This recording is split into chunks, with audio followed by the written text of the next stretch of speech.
Hyderabad నాంపల్లిలో forensic ల్యాబ్లో మంటలు అదుపులోకి వచ్చాయి. ఉదయం 10 గంటలకు మొదటి అంతస్తులో మంటలు చెలరేగాయి. మంటలను గమనించిన వాచ్మెన్ వెంటనే పై అధికారులకు సమాచారం అందించాడు. ఘటనా స్థలానికి చేరుకున్న అగ్నిమాపక సిబ్బంది 2 ఫైర్ ఇంజన్లతో మంటలను అదుపు చేశారు. ప్రమాదంలో ఒకరికి గాయాలయ్యాయి.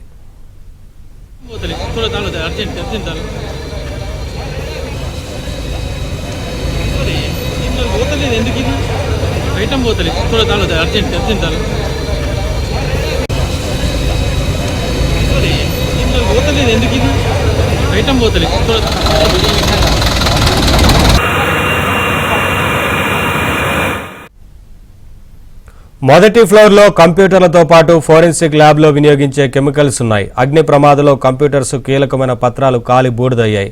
కీలకమైన కేసులకు సంబంధించిన ఫోరెన్సిక్ రిపోర్టులు అగ్నికి ఆహుతయ్యాయి.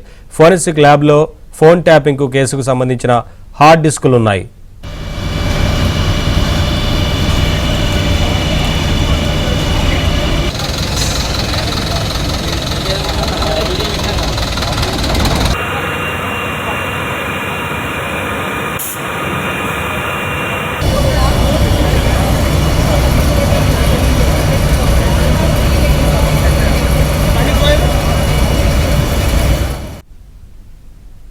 మరింత సమాచారం మా ప్రతినిధి శశి అందిస్తారు.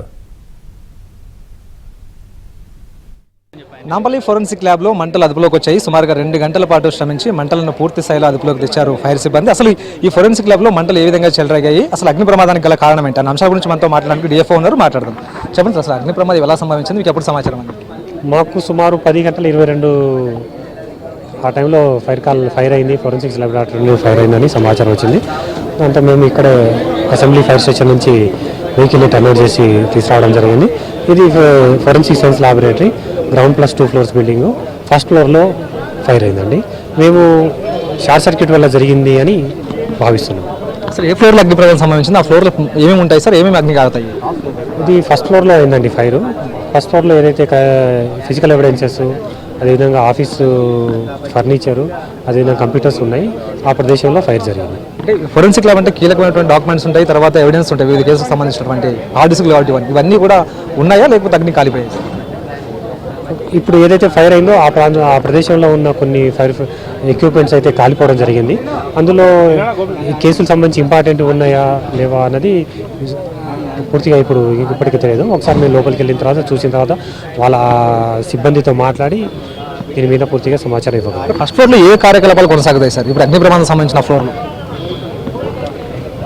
వీళ్ళు ఆఫీస్ సిబ్బంది పనిచేస్తారు. అదేవిధంగా ఇన్వెస్టిగేషన్లో భాగంగా ఏదైతే సీజ్ చేస్తారో ఫిజికల్ ఎవిడెన్సెస్ వాటిని స్టోర్ చేయడము, వాటి డేటా, వాటికి సంబంధించిన రిపోర్ట్స్ అన్నీ కంప్యూటర్స్, ఇవి కాన్ఫరెన్స్ హాలు ఫస్ట్ ఫ్లోర్లో ఉంటాయని చెప్తున్నారు. సీజీ డాక్యుమెంట్స్ ఉన్న గదిలోనే ఫైర్ అయిందని చెప్పేసి అంటున్నారు. అవన్నీ ఏమన్నా దాంట్లో డేటా ఉండే అవకాశం ఉందా, లేకపోతే పూర్తి స్థాయిలో పాక్షికంగా కాలేదు, పూర్తిగా మొత్తం కాలిపోయినాయి సార్? అది ఇప్పుడు మనము లోపలికి వెళ్ళి అసెస్ చేస్తే కానీ చెప్పలేమండి పూర్తిగా. ఫైనల్గా అసలు అగ్ని ప్రమాదానికి కారణాలు ఏమని అంచనాకి వస్తున్నారు? మేము షార్ట్ సర్క్యూట్ వల్ల జరిగి ఉండొచ్చు అని భావిస్తున్నాం.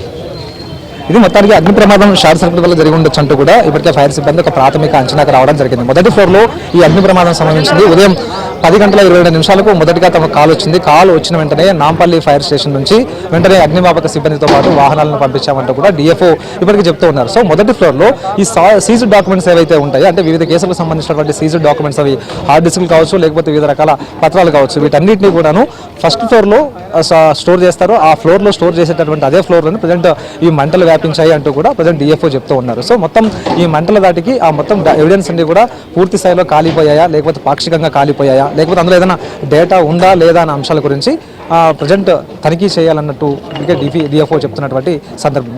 కెమెరా పర్సన్ సంతోష్తో కలిసి శశి, ఏవైనా జ్యోతి.